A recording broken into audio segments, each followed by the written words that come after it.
आज आदरणीय पवार साहेबांनी पक्षाच्या सर्व वरिष्ठ नेत्यांनी जयंत पाटील साहेब असतील, सुप्रियाताई असतील, सर्वांनी महाराष्ट्राच्या आलेल्या सर्व पदाधिकाऱ्यांनी मला महाराष्ट्र प्रदेश राष्ट्रवादी काँग्रेस शरद पवार गटांचा अध्यक्ष केल्याबद्दल मी मनापासून माझ्या पक्षाच्या सर्वांचा आभार व्यक्त करतो आणि आपल्या सर्वांच्या वतीने महाराष्ट्राच्या जनतेला ग्वाही देऊ इच्छितो की ज्या नेत्याने महाराष्ट्राच्या गोरगरीब जनतेसाठी अहोरात्र कष्ट केले, त्या नेत्यांच्या पक्षाचा एक कार्यकर्ता म्हणून महाराष्ट्रातल्या असलेल्या अनेक प्रश्नाला, अन्यायाला वाचा फोडण्याचा प्रयत्न मी करेल। या काळामध्ये पक्ष संघटना वाढवत असताना ही पक्ष संघटना महाराष्ट्राच्या कानाकोपऱ्यामध्ये पोहोचवेलच, पण परत एकदा महाराष्ट्राच्या सत्तेमध्ये आणण्यासाठी मी दिवसरात्र कष्ट करेल, अशा प्रकारची निश्चितपणाने आपल्याला ग्वाही देतो। आणि त्याचबरोबर पक्षामध्ये अनेक दिग्गज नेते या पक्षाच्या कामासाठी, अध्यक्षपदासाठी पात्र असताना सुद्धा मला जी संधी मिळाली त्या संधीचं सोनं करण्याचा प्रयत्न मी 100% करेल। मी त्या दिवशी पण सांगितलं, सामान्य कुटुंबातला नेता कसा होतो हे आर पाटलांच्या माध्यमातून आपल्याला पाहायला मिळालं।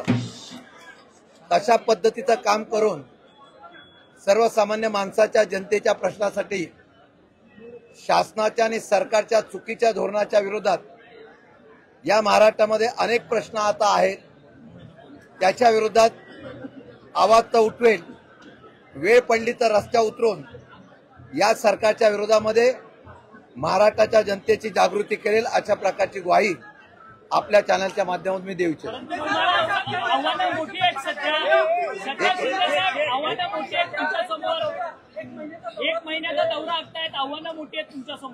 निश्चितपणाने पूर्वीच्या राजकारणाची आणि आत्ताच्या राजकारणाची ही पद्धत वेगळी आहे। पूर्वीच्या जनतेच्या प्रश्नाच्या संदर्भामध्ये विरोधक आवाज उठवत होते आणि सत्ता बदल होत होता।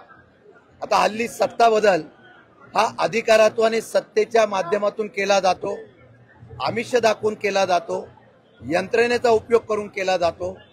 या माध्यमातलं हे पहिलं आव्हान आहे की या असलेल्या सर्व बदललेल्या सिस्टीमला लोकांमध्ये जागृती करून या असलेल्या सर्वसामान्य जनतेच्या अनेक प्रश्नाच्या माध्यमातून जागृती करण्याचा मी प्रयत्न करेल। एक महिनाभरामध्ये पक्षाने जी जबाबदारी दिलेली आहे ती पक्षाची जबाबदारी पार पडत असताना, राज्याच्या असलेला दौरा करत असताना पक्ष संघटना मजबूत करण्याचा प्रयत्न मी करेल आणि चांगल्या प्रकारच्या नवीन लोकांना सुद्धा, ज्यांना राजकारणामध्ये एक आपल्या चांगल्या प्रकारची समाजसेवा करण्याची इच्छा आहे, अशा तरुणांना सुद्धा बरोबर घेऊन, वेगवेगळ्या समाजातल्या, वेगवेगळ्या धर्माच्या लोकांना बरोबर घेऊन मी पक्ष संघटना मजबूत तर करेलच, परंतु महाराष्ट्रामध्ये ज्यावेळेला पक्षाची उभारणी करायची असेल त्यावेळेला आपल्याला पाहायला मिळेल की 1 महिन्याच्या कालावधीमध्ये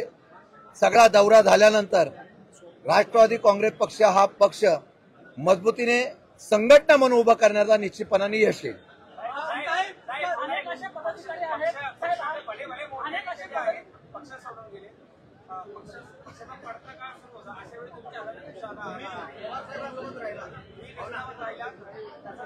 हे खरं आव्हान आहे। माझ्या माहितीप्रमाणे आता विरोधी पक्षाचा स्पेस महाराष्ट्रामध्ये आहे, तो भरून काढण्याचा प्रयत्न केला की आपोआप विरोधी पक्षाला मानणारी जनता जी असते, किती पर्सेंटेज असो, परंतु त्यामध्ये तो पेच भरून करण्याचा जर प्रखरतेने प्रयत्न सुरुवातीपासून केला तर मला वाटतं यश चांगलं येईल आणि ते यश आणण्याच्या संदर्भात कष्ट करावे लागतील, ते कार्यकर्त्यांनी, नेत्यांना विश्वासात घेऊन निश्चितपणाने करू। हिंदी का बात में देता हूं ना, पहिला मराठी करके कार्यकाळ त्यांना पूर्ण केलेला आहे. कार्यकाळ होऊन गेला होता, बदललेला आहे. मी पहिल्या प्रथम सांगितलेलं आहे, मी पक्षाच्या असलेल्या प्रत्येक सेलची बैठक घेणार आहे आणि प्रत्येक सेलची बैठक घेऊन प्रत्येकाशी मी फेस टू फेस चर्चा करणार आहे आणि फेस टू फेस चर्चा करून कार्यक्षमता आणि बाकीच्या सगळ्यांना बरोबर घेऊन नवीन लोकांना पण संधी देऊन यामध्ये आपण 100% चांगल्या प्रकारचं सेल प्रत्येक सेल उभा करण्याचा मी प्रयत्न करणार आहे. पवार साहेबांचा आशीर्वादच ही चर्चा आहे.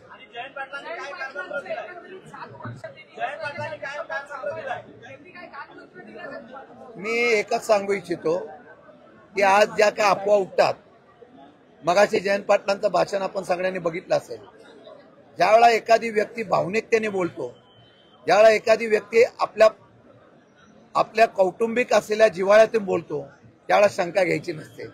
आणि मला वाटतं की मी कार्यकर्ता म्हणून काम करताना अध्यक्षापेक्षा ज्येष्ठांचा आदर आणि ज्येष्ठांचं मार्गदर्शन घेऊन मी भविष्यकाळामध्ये त्यांचा सगळ्यांचा कानमंत्र घेऊन मी कामकाज करण्याचा प्रयत्न करणार आहे.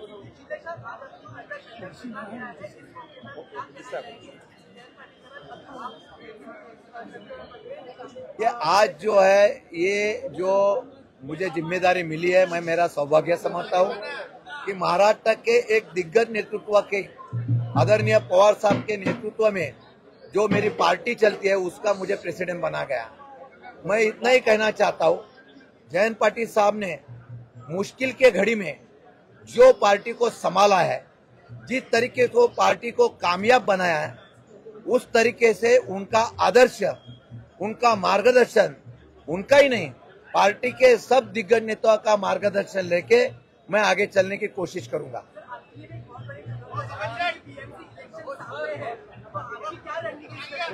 देखो, चुनाव का बात अलग है. पहली पार्टी खड़ा करना एक चैलेंज है. पार्टी खड़ा रहने के बाद हम लोग चुनाव में जाते हैं. मुझे पहले पार्टी तैयार करने के लिए कोशिश करनी पड़ेगी. चुनाव जो है वो आने वाले चुनाव में क्या करना है वो पार्टी के नेता हम लोग तय करेंगे. लेकिन चुनाव में कामयाब होने के लिए 2 महीना काफी है. 2 महीने में अगर हम लोग पार्टी को उस चुनाव क्षेत्र में प्रखर अपोजिशन लीडर अगर मैं बना सकता हूँ तो मेरी वो कामयाबी होगी. नहीं, अभी पवार साहब का मार्गदर्शन ही हमारी प्रेरणा है. पवार साहब ने कुछ बताने से पहले हम पहले कोशिश करेंगे और पवार साहब का तो मार्गदर्शन हम रोज ही लेंगे.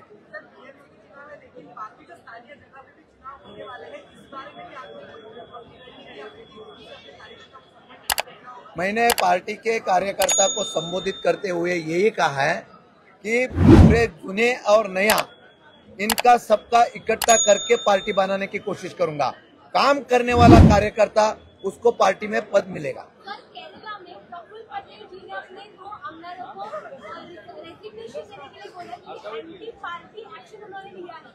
मीन्स क्या? केरला में प्रफुल्ल पटेल जी ने अपने एमएलए को रेजिग्नेशन देने के लिए बोला है कि वो दोनों एमएलए ने राष्ट्रवादी के खिलाफ कार्रवाई की है केरला में. नहीं, वो उनके पार्टी का काम है. मैं उस बारे में क्यों बोलूं? वो मेरे पार्टी के होगा तो मैं बात करता हूँ. नहीं, वो देखो, अभी ये तो लीगली फाइट चालू है, वो कोर्ट में चालू है. कोर्ट तय करेगा. उस कोर्ट में वो तय होने के बाद वो जो 2 पार्टी केरला के हमारे एमएलए हो गए उनका जो है डिफेन्स हमारी पार्टी करेगी. 100% दिल्या. आणि पार्टीच्या सगळ्या नेत्यांनी मिळून माझं नाव एकमत केलेलं आहे. त्यामुळे आजपासून तुम्ही लगेच आमच्या दुफडी पाडण्याचा प्रयत्न करू नका. आता मी पार्टीतून अजून कोणाचा फोन आलेला नाही. आणि असं आहे की पद मिळाल्यानंतर कोण शुभेच्छा देत असेल तर त्या स्वीकाराची आपली महाराष्ट्राची संस्कृती आहे. पहिली माझ्या कार्यकर्त्यांची पार्टी बांधून द्या. पहिलं माझं लक्ष असेल की सामान्य कार्यकर्त्याला पार्टीत घेणं. मग पुढे पार्टी वाढल्यावर आपोआप बरेच लोक येतील. आणि तिकडे पण काय सगळे आबादी असं समजू नका.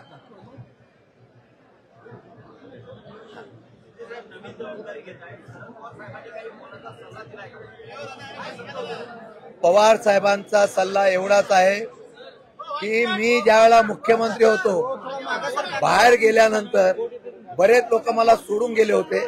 परत मी पार्टी बांधली आणि परत सत्तेत आलो. हाच सल्ला मला आहे. त्याप्रमाणे आता गेल्यानंतर सुद्धा मी पार्टी माझी बांधायची, उभी करायची आणि मजबूतीने परत सत्तेत आणायचं, हे समीकरण माझं पवारसाहेबांच्या माध्यमातून. माझा अभिमान आहे. मी तुम्हाला खरं सांगतो की पक्ष सोडण्याच्या बाबतीमधला अनेक प्रलोभनं येत असतात. कार्यकर्त्यांचा सत्तेमध्ये जाण्याचा आग्रह सुद्धा असतो. पण ज्यावेळेला आपण काही असे निर्णय घेतो की त्या निर्णयाचा परिणाम आज आम्हाला त्याचं फळ मिळतं. मी एका सामान्य कार्यकर्त्याच्यामुळे, मी पवार साहेबांच्यामुळे इथपर्यंत आलो. मी माझं भाग्य समजतो. मी एवढंच सांगतो, मंत्रिपदापेक्षा मला पवार साहेबांच्या पक्षाचं मला नेतृत्व करण्याची संधी मिळालं हेच मोठं आहे. अंजली दमाने यांना आज पत्रकार परिषद घेतली आणि जमीन शेख या मनसे कार्यकर्त्याच्या हत्येचं प्रकरण जे आहे समोर आणलं. अजित पवारांची राष्ट्रवादी संबंधित एक महत्वाचा नेता त्या कुणाशी प्रकाराशी संबंधित आहे. मी आवाज उठवणार. आताच्या परिस्थितीमध्ये पद मी आज घेतलेलं आहे. असे महाराष्ट्रातले अनेक प्रकरणं माझ्याकडे येतील, त्यावेळेला 100% तुम्हाला रस्त्यावर मी पाहायला मिळेल. परंतु गुन्हेगार मोकाटपणे पद्धतीने फिरतात आहेत. अजित पवारांच्या सोबत आहेत, एकनाथ शिंदेसोबत गुन्हेगार फिरताना पाहायला मिळतात. त्याच्या संदर्भामध्ये मागच्या वेळेला सुद्धा आम्ही प्रेस कॉन्फरन्स घेतली होती. विरोधी पक्षाच्या असलेल्या चहा पाण्याच्या बहिष्कारावर आम्ही बोललो होतो. आता सरकार त्याच्याकडे लक्ष देत नसेल तर त्याचा न्याय कसा मागायचा ही आम्ही रणनीती ठरवून निश्चितपणे. गर्जा हिंदुस्तान चॅनलला सबस्क्राईब करा आणि ताज्या घडामोडी जाणून घेण्यासाठी बेल आयकॉनवर प्रेस करा.